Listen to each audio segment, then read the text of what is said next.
We've been talking about news media manipulation, fear porn, and conspiracy theories for at least 4 years.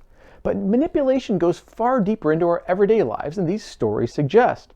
The fact is, we're being manipulated every day by our boss, coworkers, friends, family, and even our most intimate partners.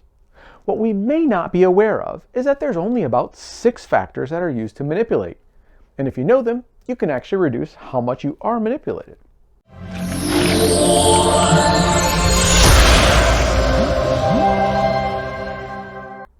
Manipulation is a dirty word, but the truth is we all do it. And much of the time, it's so natural we don't even think about what we're doing. That means we're constantly being manipulated by people who may or may not even know that they're doing it. Neuroscience and social psychology disciplines have identified 5+1 triggers that are used to manipulate us. All humans have them, but we differ in our sensitivity to each. The triggers happen to nicely fit into the acronym SAFETY, which neuroscientist Dan Radecki, through the Academy of Brain-Based Leadership, has discussed at length in the book Psychological Safety. So what are these triggers? Well, there's security, the need for consistency, certainty, and no change. Autonomy, the need for the perception that we have control over our environment. Fairness, the need for equal exchanges. Esteem, the need for position in the social hierarchy. Trust, the need to be part of a group which is like us. And finally, you, which is a very personal set of triggers that were built through culture, religion, or personal experience. This last group of triggers is a bit of a wild card. I mean, obviously Muslims will have a different set of triggers than a Catholic, but do Buddhists actually have triggers? I'll have to ask the Dalai Lama the next time that we talk. Well, anyways, so we have personal triggers, but they're far from being common between cultures and belief systems and can be very specific and individual. A famous example that would likely not work today is the Trojan horse. I mean, come on. Your massive and undefeated enemies decide to spend a lot of time building a colossal horse statue, and then you decide to keep it safe by bringing it inside your own defensive walls without a thorough inspection? And why? A fear of upsetting the gods? Yeah, it was a manipulation technique that obviously worked well during that specific time, but is highly unlikely to work today. Okay, don't believe in this. What? What? Anyways, point is, if you have a personal button, you can be sure both your friends and enemies will know that you have it and will use it on you, and probably not for your own personal benefit. The way to know your personal triggers is through a concept that's so old that it's written on Delphic temples in ancient Greece. Know thyself. But beyond knowing your own culture and background, there are another 5 triggers which you have in common with every other person in the world. The question is, how sensitive are you to each? For example, let's take security. If you're very sensitive to the need for consistency, certainty, or no change, then to push your buttons, all somebody has to do is threaten certainty in a single place in your life, or simply make random changes. And that person can drive you crazy and manipulate you for their own benefit. Civil War General George McClellan was a perfect example of how the need for security can be used to benefit your opponent. He was a general who was brilliant at assuring his troops were well supplied, but he refused to fight forces of superior size and handily lost to forces of inferior size. He was viewed by his colleagues and enemies as being far too timid. He was looking for security in war. Good luck. And generals from the Confederacy took clear advantage of him, driving him to both missed opportunities and heavy losses. I know that's a military example, but if you have a high need for security and someone wants to convince you of something, say a product is good or they're the right partner for you, they simply promise certainty through whatever they're offering. Hence the pickup line, you'll have my everlasting love. Talk about promising certainty and no change. This means certain politicians will use security in their messaging, usually to tell you how their opponent will cause bad change, and how they'll be a champion of stability and getting back to fundamental and unchanging values. Media, they'll run headlines showing you the risks to certainty in your life to grab your attention, and you'll gravitate towards things and ideas that protect you from the uncomfortable feeling that loss or lack of certainty creates. But that's not the end of it. These triggers go both ways. There are people who have a low need for security and wouldn't be bothered by big changes or lack of consistency or certainty. Hence, maybe they even search for change. So this type of personality may be driven to leave a stable job to start their own company. They may be an early adopter of new technology and therefore can be easily manipulatable by offering the newest, latest, and greatest change. A politician may promise them change to a new era. A lover may promise them an adventurous life. A company may offer them the promise of a great new advanced technology, all to manipulate the person who has a low need for security. And these little manipulations extend into everyday life, like imagine how a boss or a parent may modify their approach to a team member or even their child if they know there's a high or low need for security about an upcoming change. Hey Nate, I got some great news. We're going to be making some changes around here, and I really think you're going to enjoy what's coming next. Well, Nate, I have some bad news.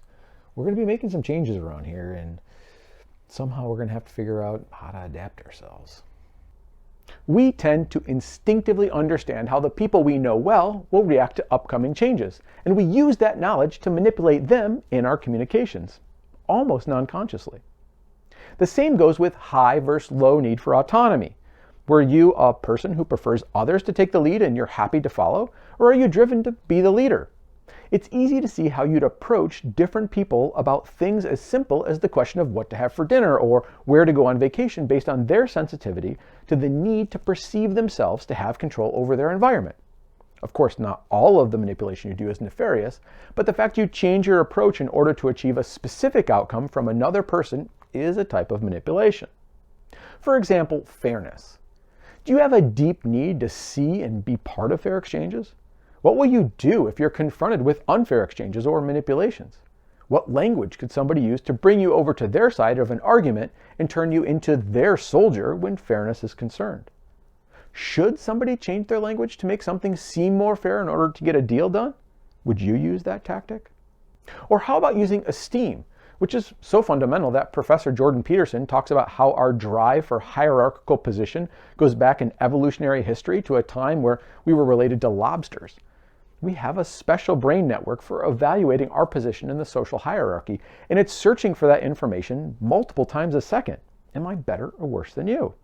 This is a critical question for all humans.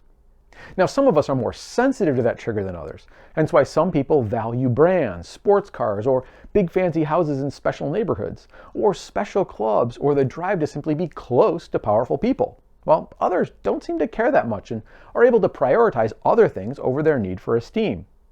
But have you ever looked at the sales force of big consulting companies or pharmaceutical companies or any top salesperson? They all have something in common. They dress to impress. They tend to be tall, handsome, and walk with confidence. Why? Because in general, buying involves status in one form or another. When we buy, we want to buy from someone who we wish to be like, someone with high status who might just be able to raise our own status, maybe through their product or through making them happy by buying their product, which we may subconsciously hope turns them into a friend, hence we're close to a high status person. And finally, trust, which is a need to corral our social group into a tribe, identify the characteristics that make us like each other, and then stay a member of that group. Scientists call this Ingroup Bias, and we have a different brain network for dealing with people who are inside our group compared to those who are outside of our group. The ones who are inside our group have access to empathy, while those outside may not have access to it at all.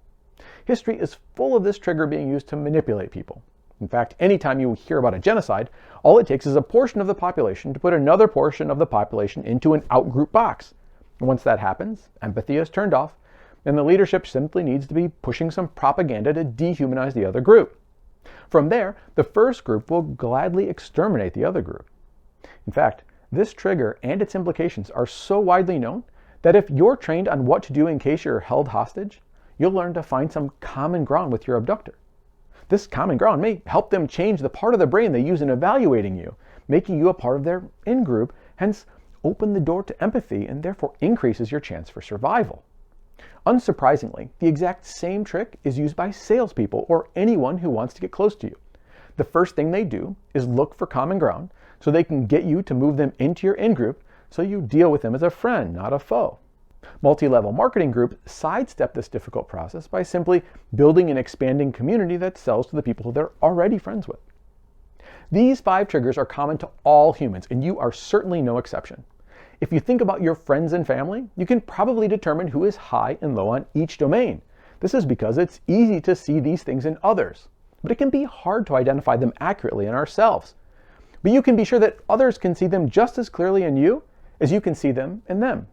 which means as long as you're less aware of your triggers than others, you're always vulnerable to manipulation. And though I'm sure there's no way to completely avoid being manipulated, after all, we're all only human, we can learn more about what triggers us and watch out for these 5 triggers and where they show up in our lives. If you want to learn how to reduce your vulnerability to manipulation by safety triggers, I'll put some links to some resources below that you may find useful. So which of the safety triggers do you think you're most easily manipulated by? I look forward to reading your comments below. Thanks for watching. If you like this video, don't forget to click on the thumbs up icon and share, and be sure to subscribe.